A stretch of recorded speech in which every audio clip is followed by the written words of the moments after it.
It was one of those nights when the city glowed bright, but hearts like hers were sinking in the shadows. The rain had been pouring since evening, blurring the neon lights of expensive restaurants and glossy cars parked outside them. Inside one such restaurant, a place where a single dessert cost more than a day's meal for most, laughter echoed, plates clinked, and the scent of roasted lamb filled the air. But just outside, standing near the glass door in torn sandals, a frail woman shivered under the drizzle, her eyes fixed on a half-eaten plate left at a table by a man who seemed to own the world. Her lips trembled as she whispered, almost ashamed of her own voice, "May I have your leftovers, sir?" Before we continue, if you believe in kindness, humanity, and second chances, please like this video, share it with your friends, and subscribe to the channel. Your one click might remind the world that compassion still exists. The man sitting inside was Edward Grayson, a name that carried weight in the corporate world, a self-made millionaire known for his cold logic and razor-sharp mind. He had built his empire from nothing, or so people said. But as he sat alone at his table, staring blankly at the untouched dessert, his eyes carried something deeper, an exhaustion that no luxury could cure. He had just closed a deal worth millions, yet he felt nothing. The applause of success faded the moment he realized he had no one waiting for him at home. Success had given him everything, except peace. When the voice came, soft, hesitant, and broken, asking for his leftovers, it sliced through the noise of the restaurant like a cry in a dream. At first, he didn't look up. He had heard similar voices before, countless times in his life, and his instinct was to ignore them.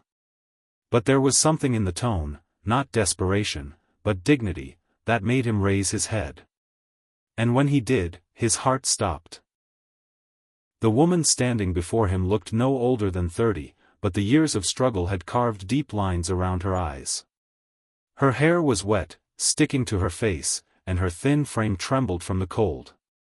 But it wasn't her appearance that shook him, it was her eyes. They weren't begging, they were pleading silently for hope, for a reason to keep going. There was pain there, yes, but also pride. He didn't know why he couldn't look away. Something inside him, something buried for years, stirred awake. Slowly, he gestured to the waiter to bring another plate. The restaurant went quiet, people stared, some whispered. The millionaire known for his arrogance was now sharing his table with a woman who clearly didn't belong in a place like this. Her name was Lena. She sat down carefully, her hands shaking as she held the spoon. She didn't devour the food as he expected. Instead, she took small bites, savoring each one, tears glistening in her eyes. It wasn't hunger that made her cry, it was gratitude. The warmth of the food, the kindness she hadn't felt in years, and the realization that someone had finally looked at her as a person, not a problem. Edward watched her in silence. Every motion of hers felt like a mirror to something he'd forgotten long ago: humility, gratitude, and the simple joy of being alive.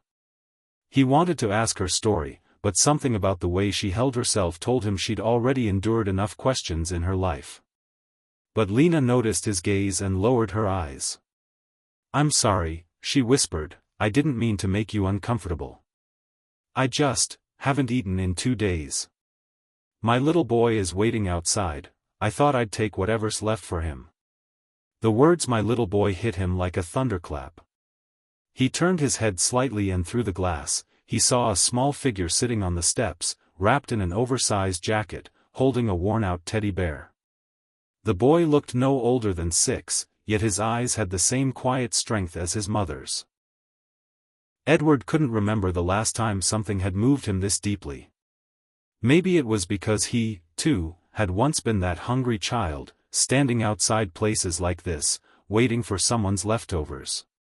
Maybe it was because, deep down, he saw his own mother in Lena, the woman who had sacrificed everything so he could eat, who had died before seeing him succeed. Without thinking, Edward stood up and told the waiter to bring food for the boy too. But when Lena tried to protest, saying she didn't want charity, he simply said, "It's not charity. It's dinner, for both of you." That night changed everything. Edward couldn't sleep.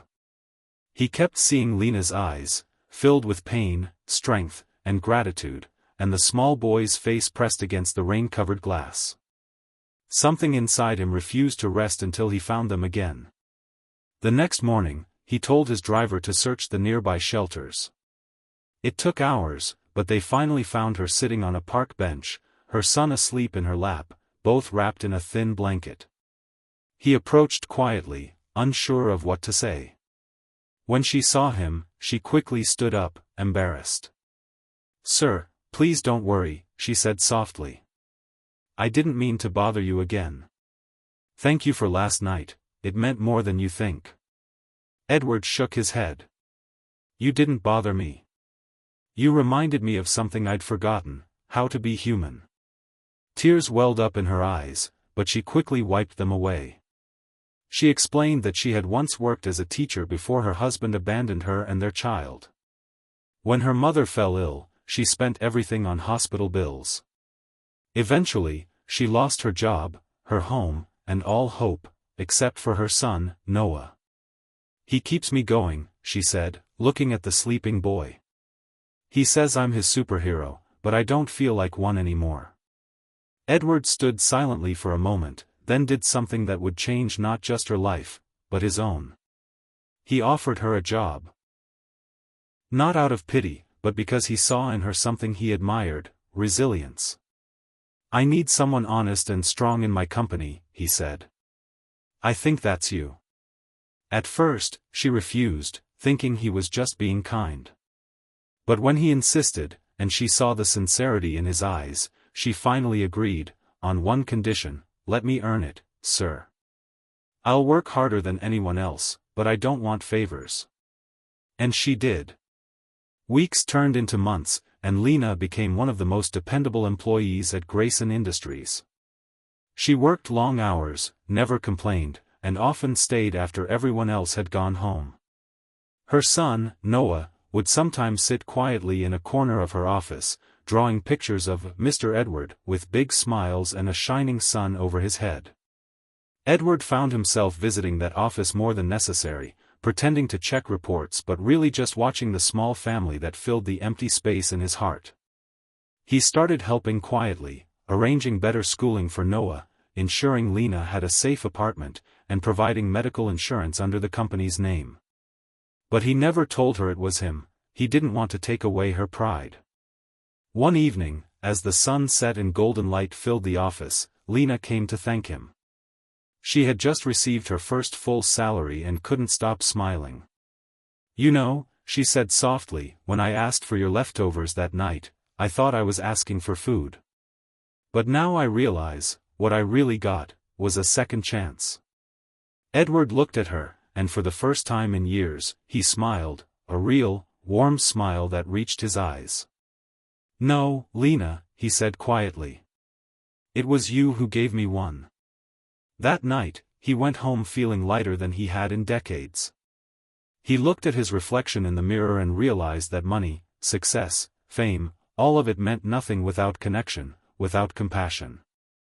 And for the first time since his mother's death, he whispered a quiet prayer of gratitude. Years passed. Under Lena's guidance, Edward's company flourished, not just financially, but in spirit. She started charity programs for single mothers, scholarships for underprivileged children, and meal drives for the homeless. Each initiative carried a quiet signature, inspired by a kind heart and a rainy night.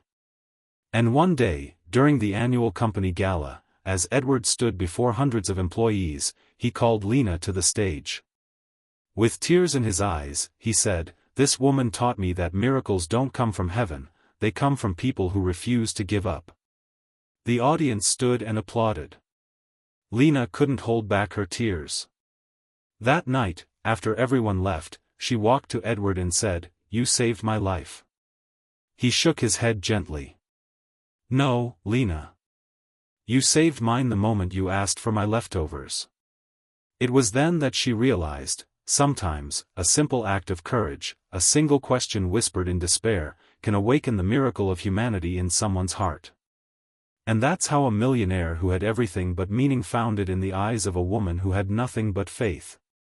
If this story touched your heart, please like, share, and subscribe to the channel. Let's remind the world that one act of kindness can change two lives, the givers and the receivers. Sparkle's special request: comment below, do you believe small kindness can create big miracles? Because sometimes, all it takes to change the world is to share your leftovers and your heart. Red Heart.